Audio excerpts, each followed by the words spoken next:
नमस्कार, कंज्यूमर अड्डा में आपका स्वागत है। आपके साथ मैं हूं विपिन भट्ट। तो तारीख पर तारीख नहीं, अब इंसाफ मिलेगा। जी हां, क्योंकि 3 बड़े क्रिमिनल लॉज उनको अब बदल दिया गया है। उनकी जगह 3 नए कानून आ रहे हैं और ये कानून इस बात को सुनिश्चित करेंगे कि इंसाफ वक्त पर मिले।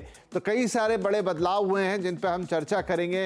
एफआईआर लिखने से लेकर अदालत का फैसला आने तक अब बहुत कुछ बदलेगा। कई नई धाराएं जुड़ेंगी, कई पुरानी धाराएं हटा दी गई हैं, कई अपराधों की नई तरीके से व्याख्या की गई है, आईपीसी, सीआरपीसी, और इनमें बड़े जो बदलाव हो रहे हैं। और जो साक्ष्य जो था, एविडेंट लॉ जो था, एविडेंस लॉ, उसमें भी बदलाव हो रहा है। तो ये सारे बदलाव हमको कहाँ पर इम्पैक्ट करेंगे, कितना इससे हमारे जीवन में न्याय प्रक्रिया तेज होगी, शिकायतों का निपटारा जल्द होगा, कानून व्यवस्था बेहतर होगी, आज इसी पर बात करने जा रहे हैं। और मैं आपको बताऊं कि जब हमारे देश के गृह मंत्री अमित शाह साहब इस पर बात कर रहे थे संसद के अंदर, तो उन्होंने कहा कि किसी व्यक्ति की स्वतंत्रता, मानव के अधिकार और सबके साथ समान व्यवहार रूपी 3 सिद्धांत के आधार पर यह प्रस्तावित कानून लाए गए हैं। शाह ने कहा कि इस ऐतिहासिक सदन में करीब 150 साल पुराने 3 कानून जिनसे हमारी आपराधिक न्याय प्रणाली चलती है, उन तीनों कानूनों में पहली बार इस लेवल पे बदलाव किया गया है। तो क्या बदलाव है, हम आपको बताते हैं। देखिए, EFIR, 0 FIR, हालांकि पहले भी ऑनलाइन FIRs होते रहे, लेकिन फिर भी इनका इंट्रोडक्शन किया गया है। अब इससे क्या बदलेगा वो हम आगे चर्चा करेंगे। 60 दिन में चार्ज फ्रेम करने होंगे, इस तरह की बातें। मैं आपको एक नटशेल में चीज़ें बता रहा हूँ यहाँ पर। इसके अलावा 90 दिन में आरोपों की चार्जशीट बना देनी होगी। तो ये जो टाइम फ्रेम है ये बदले गए हैं। सुनवाई के बाद 30 से 60 दिन में फैसला देने की बात की गई। तो मतलब देखिए, FIR से लेकर अदालत का फैसला आए वहां तक जो एक समय का प्रावधान होता था, पहले कई बार ये अनलिमिटेड था, पुलिस जब चाहे कार्रवाई करे, लेकिन अब उसको बांधा गया है। इसके अलावा क्राइम सीन पर फॉरेंसिक टीम जरूरी है। अब देखिए, फॉरेंसिक का एक बड़ा एडिशन होने जा रहा है। हालांकि इसमें कुछ नियम और शर्तें हैं, लेकिन अब हर अपराध में फॉरेंसिक का बड़ा रोल होगा। बिना गिरफ्तारी के लिया जाएगा सैंपल और इस तरह की तमाम चीजें यहां पर होने जा रही है। सर्च के दौरान अब वीडियोग्राफी भी जरूरी होगी। तो ये वो हाइलाइटर्स हैं जो अब क्या बदलाव हो रहे हैं प्रक्रिया के अंदर, उसको बता रहे हैं। बाकी कुछ कानून ही बदले हैं, जैसे मॉब लिंचिंग में उम्र कैद की सजा की बात हो रही है। रेप के मामलों में बिना अनुमति के प्रकाशन पर जेल, मतलब जो खबरें छप जाती हैं, कई बार आइडेंटिटी रिवील कर दी जाती है, ये सब नहीं। आर्थिक सुरक्षा पर खतरा भी अब आतंकवादी गतिविधि माना जाएगा। तो देखिए, अलग अलग लेवल पर अलग अलग बदलाव, लेकिन आज हम उन बड़े बदलावों की बात करेंगे जो आपके हमारे रोजमर्रा के जीवन में बड़ा प्रभाव छोड़ते हैं। तो चलिए बात की शुरुआत करते हैं। हमारे साथ है उत्तर प्रदेश के पूर्व डीजीपी विक्रम सिंह साहब, सुप्रीम कोर्ट के वरिष्ठ वकील आशुतोष श्रीवास्तव और senior editor economic policy Lakshman Roy. आप सभी का बहुत बहुत स्वागत है। तो मैं आप सभी से पहले संक्षिप्त में एक एक राय लेता हूं, बिल्कुल छोटे छोटे में उसको बताइए कि ये जो बड़े बदलाव हुए हैं, आपको ये कितने क्रांतिकारी लग रहे हैं। विक्रम सिंह साहब, सबसे पहले आपके पास आ रहा हूं। क्या ये भारतीय न्याय व्यवस्था को बदलने के लिए एक बड़ा क्रांतिकारी कदम है? निसंदेह ये बहुत क्रांतिकारी कदम है। 1860 से ले दुनिया बदल गई है, अपराध का परिमाण बदल गया है, उसका प्रकार बदल गया है। और हम अगर चल रहे हैं बैलगाड़ी में, रॉकेट और जेट के युग में, तो वो अप्रासंगिक है। ये तीनों कानून, उनका बदलाव बहुत पहले हो जाना चाहिए। आज हुआ, आपने सही शब्द का चयन किया है। ये किसी क्रांति से कम नहीं है, इसके बड़े दूरगामी सकारात्मक परिणाम आएंगे और ये जनहित में है। जी आशुतोष। जी, मैं भी ये मानता हूँ कि ये जो चेंजेस है ये बहुत समय से रिक्वायर्ड थे और इस पे बहुत बार चर्चा भी हुई थी और इसको इस तरह से चेंज किया भी नहीं गया है। इसमें मेरे ख्याल में जो ओपिनियन भी लिया गया है, सारे चीफ जस्टिसेस जो जितने भी हाई कोर्ट्स के हैं उनको भी इसके बारे में बताया गया, सुप्रीम कोर्ट का को बताया गया, या फिर जो आईपीएस ऑफिसर्स हैं उनको, गवर्नर्स स्टेट्स के हैं उनको, सबका ओपिनियन इसके अंदर लेने के बाद मेरे ख्याल कुछ काफी ओपिनियंस भी आए और काफी फेवरेबल ओपिनियंस आए और उसके बाद जो है सरकार ने ये फैसला लिया कि ये जो एज ओल्ड लॉज हैं इतने पुराने, इसको अब बदलना जरूरी हो गया है। और हम देख रहे थे कि कई बार जो है मामला सुप्रीम कोर्ट में भी जाता था अलग अलग इश्यूज को लेकर के। जैसे सुप्रीम कोर्ट ने 497 को निकाल दिया था, स्ट्रक डाउन किया। अभी 124 के ऊपर जो है बहस चल रही थी। पहले देखिए जैसे एफआईआर जो हमारा 154 क्रिमिनल प्रोसीजर जी कोड में बिल्कुल, कोई डिटेलिंग में बाद में टाइम जाते नहीं हैं। था। पहले मैंने सिर्फ आपकी एक अंडरलाइनिंग की, क्या क्या बदलाव, उस पर जी। फिर हम डिटेलिंग करते हैं उसकी। लक्ष्मण रॉय साहब, तो चलिए थोड़ी सी आपकी राय डिटेलिंग के साथ ही लेता हूं। मसलन मैंने जैसे सबसे पहले कहा कि अब कोई भी अपराध होता है तो सबसे पहले बात आती है एफआईआर पर, क्योंकि उसका लिखा जाना ही अपने आप में एक बहुत बड़ा है। कई बार लोगों का रहता है एफआईआर लिखी नहीं गई, दबाव में नहीं लिखी, ऐसा नहीं हुआ, वैसा नहीं हुआ, ई एफआईआर, जीरो एफआईआर। किस तरीके के बदलाव इस सिस्टम में होने जा रहे हैं इन नए कानूनों के बाद? देखिए, इसमें दो चीज़ें बहुत ध्यान देने वाली बात है। पहली बात कि ये जो दंड संहिता जो था, दंड संहिता का नाम बदल करके न्याय संहिता कर दिया गया है। यानी पूरे कानून का मकसद दंड देना नहीं, न्याय दिलवाना है। सबसे एक कह सकते हैं कि स्वरूप में एक बड़ा बदलाव ये हुआ है। दूसरी बात कि इस बदलाव के दौरान इस बात का खास ख्याल रखा गया है कि जो भी पीड़ित है उसको जल्द से जल्द न्याय मिले। न्याय मिलने में जो अड़चनें आ रही थी, कानूनी अड़चनें थी, उन अड़चनों को खत्म किया गया है। मिसाल के तौर पर जो आपने कहा ई एफआईआर, जीरो एफआईआर, हालांकि कुछ राज्यों में पहले से है, वो नियम के रूल इस बात के बनाए गए हैं, लेकिन अब इसको एक संस्थागत दर्जा दिया गया है, इंस्टीट्यूशनलाइज किया गया है कि आप कहीं भी रह करके कंप्लेन कर सकते हैं। 3 दिन के बाद 3 दिन के भीतर जाकर के आपको सिर्फ साइन करना पड़ेगा। आपको इतना ही नहीं, जो ऑनलाइन की व्यवस्था की गई है सिर्फ एफआईआर दर्ज करने के लिए नहीं की गई है, यहां तक कि साक्ष्य जो है वो आप ऑनलाइन पेश कर सकते हैं। आप सबूत तो पेश कर ही सकते हैं, ऑनलाइन गवाह भी पेश कर सकते हैं। और इन सब के साथ साथ इस बात का भी ख्याल रखा गया है कि जल्द से जल्द न्याय मिले, तो जिसमें फॉरेंसिक जांच वगैरह की व्यवस्था को ज़्यादा बढ़ाया गया है। पहले लोकेशन, मान लिया व्हाट्सएप लोकेशन किसी का देख लिया अपराधी का, उसको साक्ष्य के तौर पर नहीं पेश कर सकते थे। तो इस तरह के डिजिटल जो इलेक्ट्रॉनिक साक्ष्य हैं उसको भी अब कानूनी दर्जा दिया गया है। और आपने बिल्कुल शुरू में सही कहा कि ये जल्द से जल्द मिले न्याय, इसका भी पुख्ता व्यवस्था की गई है। मिसाल के तौर पर कि तय समय सीमा के भीतर आपको सारी चीजें करनी होगी। 90 दिन में पुलिस को फरियादी का स्टेटस देना पड़ेगा, 90 दिन में आरोप का चार्जशीट फाइल करना पड़ेगा, 60 दिन में चार्ज फ्रेम करने होंगे, सेशन कोर्ट में सुनवाई पूरी होने के बाद 30 से 60 दिन में फैसला देना होगा। तो ना सिर्फ शिकायत को तेजी से किया जाए, शिकायत करना आसान किया जाए, बल्कि शिकायत पर तय समय सीमा में अमल हो, इसकी व्यवस्था की गई है। और हालांकि सवाल उठ रहे होंगे कि कैसे करेंगे, इंफ्रास्ट्रक्चर है कि नहीं, इस पर बाद में चर्चा करेंगे। उसी पे चर्चा को आगे बढ़ाते। तो विक्रम सर, पहले तो ये कि क्या अभी तक के जो नियम कानून थे वो पुलिस को किसी दायरे में नहीं बांधते थे कि आपको कितने दिन में एक्शन लेना, और अब जब हम कह रहे हैं कि 60 दिन में चार्जों के फ्रेम होना, 90 दिनों में चार्जशीट आ जाना और उसके बाद 30 से 60 दिनों में फैसला, तो क्या पहले के और अब में बदलाव है? और दूसरा ये जो लक्ष्मण साहब मौजूद प्रश्न उठा रहे हैं कि आपने नियम तो बदल दिए, लेकिन क्या हमारे पास उतने लोग हैं, उतना एनेबल्ड इंफ्रास्ट्रक्चर है कि ये चीज हो पाएगी?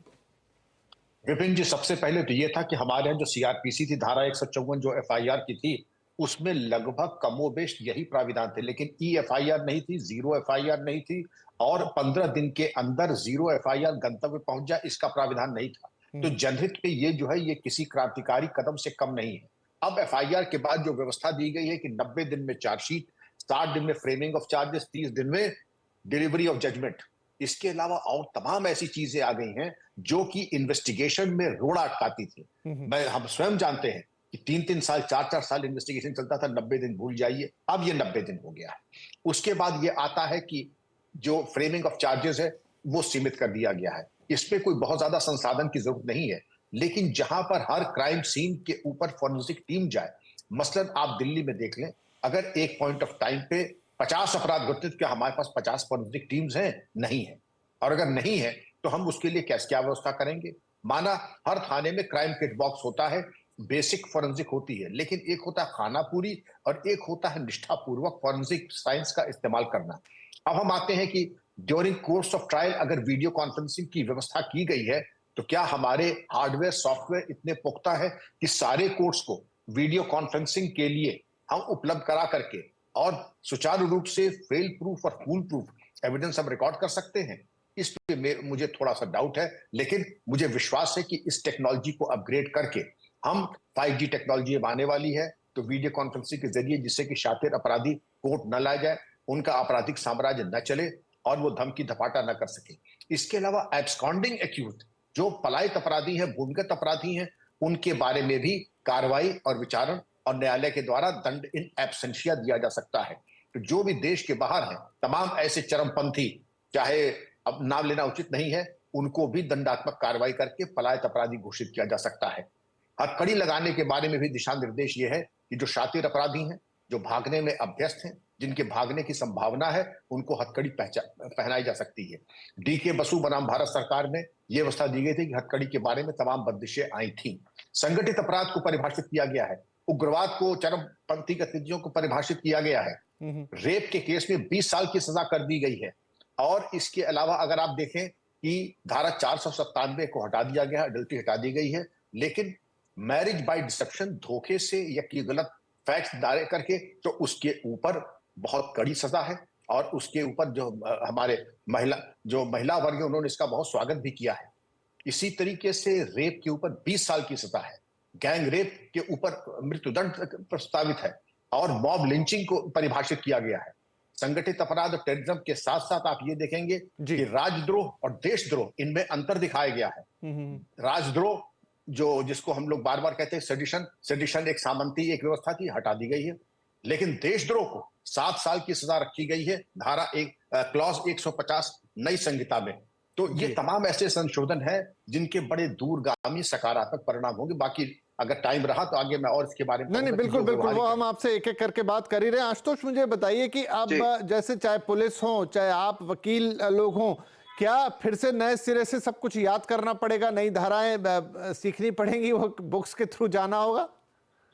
नहीं जी, बिल्कुल, क्योंकि जो सेक्शन नंबर्स हैं वो सब चेंज हो जाएंगे और कुछ हद तक डेफिनेशंस भी चेंज होंगे और कुछ न्यू इंक्लूजन आएगा और कुछ एक्सक्लूजन आएगा।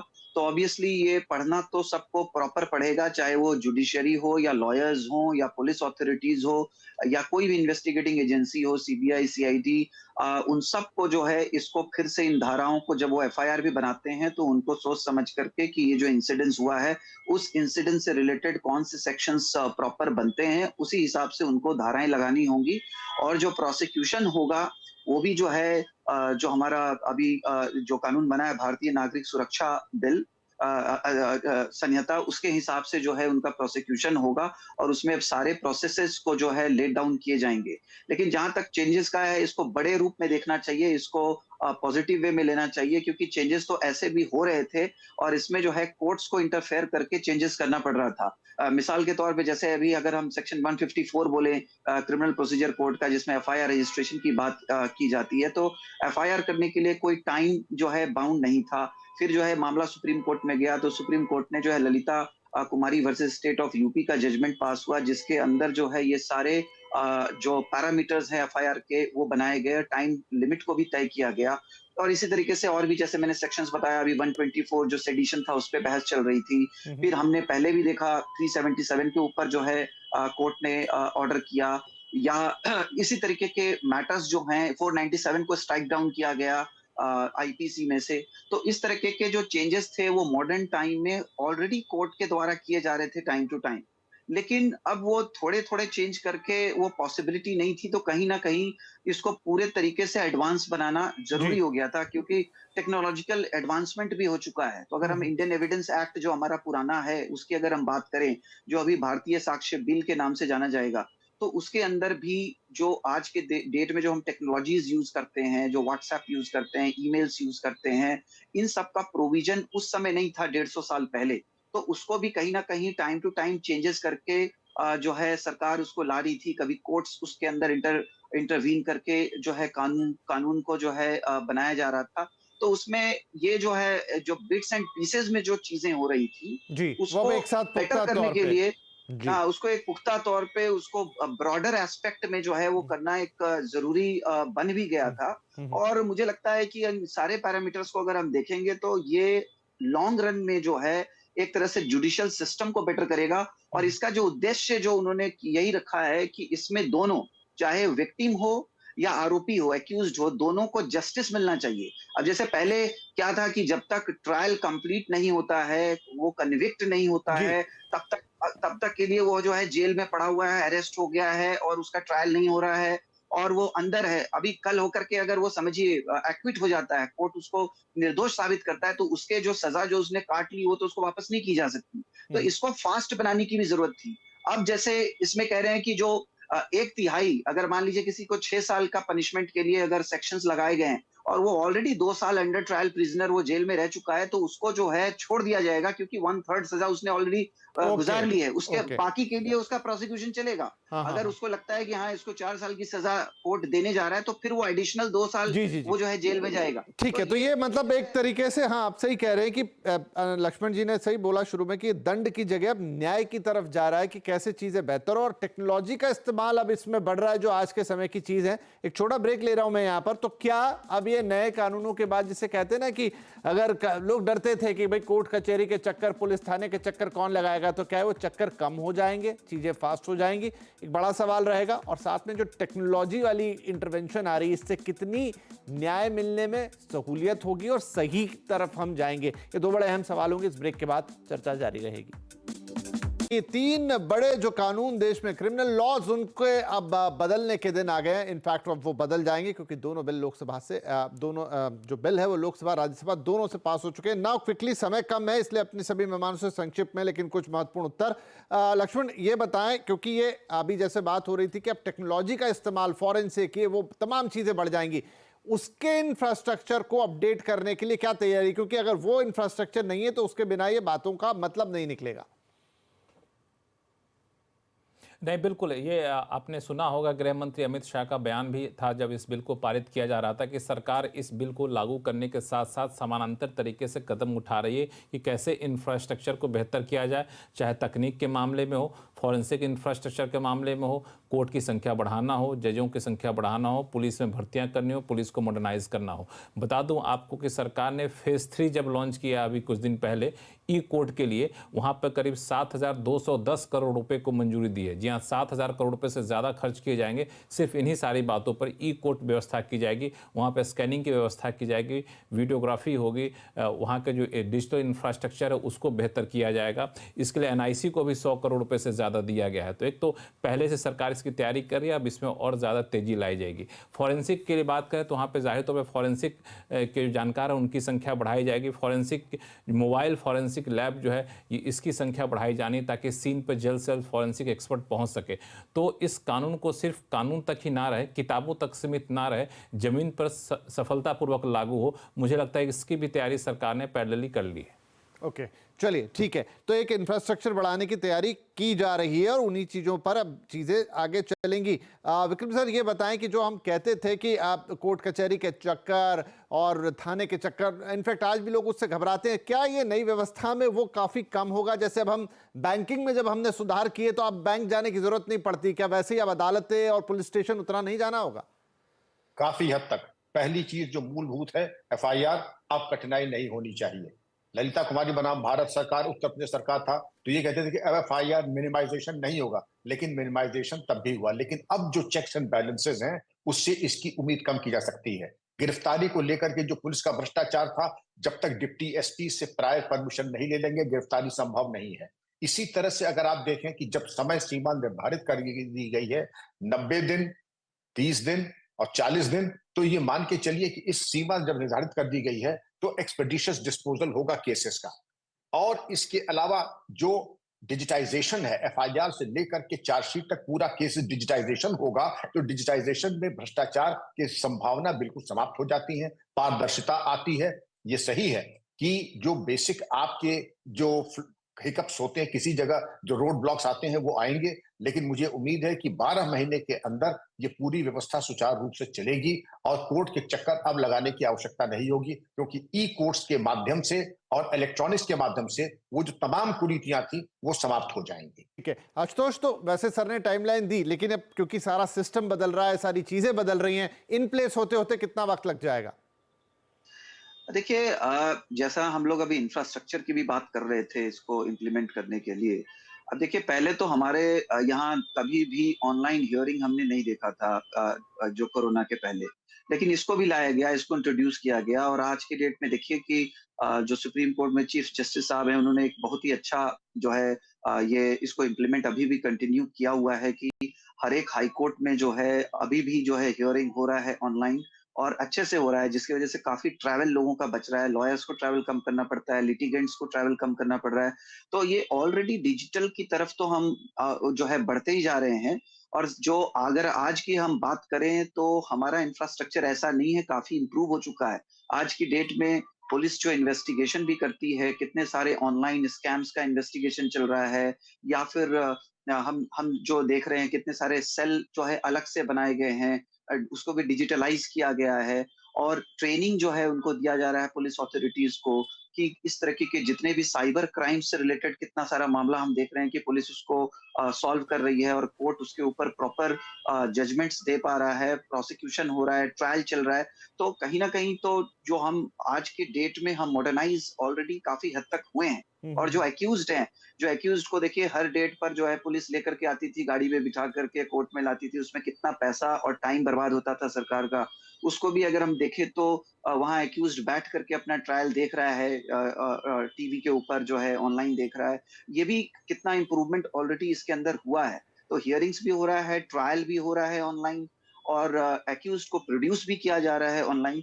तो काफी हद तक मुझे लगता है कि सिचुएशन बेहतर हुई है, राइट। तो जो पूरी कड़ियां हैं कि कहीं कोई अपराध हो जाए, कहीं कोई ऐसी चीज हो जाए, तो उसकी दर्जगी से यानी कि एफआईआर से लेकर तो फाइनल एक कोर्ट से वर्डिक्ट आने तक जो सारी पूरी प्रोसेस है, जिसमें पुलिस इन्वॉल्व है, जिसमें पूरी जुडिशियल सिस्टम इन्वॉल्व है, उन सबको अब बेहतरी की तरफ टाइमलाइन बद्ध, ज्यादा जिम्मेदारियों के साथ, टेक्नोलॉजी के साथ इन बदलावों को लाने की बात है। और जैसा एक बेसिक लाइन की दंड की जगह न्याय पर अब फोकस होने की बात है। बहुत सारी परिभाषाएं बदली गई हैं, चेंज की गई हैं। आधे घंटे में सबको हम टच नहीं कर सकते, लेकिन इतना जरूर है मोटा मोटा कि यहां से ये पूरी जो प्रक्रिया है, जो कई सालों पुराने कानूनों से चल रही थी, उसमें एक बड़ा बदलाव, उसमें एक ताजगी की। अब कितना इंफ्रास्ट्रक्चर लगेगा, कैसे क्या और पुलिस फोर्सेस लगेगी, वो समय आते आते चीजें साफ होंगी, लेकिन एक बड़े बदलाव की तरफ जरूर यहां से शुरुआत हो गई। बहुत शुक्रिया आप तीनों ही मेहमानों का इस कार्यक्रम में जुड़ने के लिए और अपनी अपनी राय रखने के लिए। नमस्कार।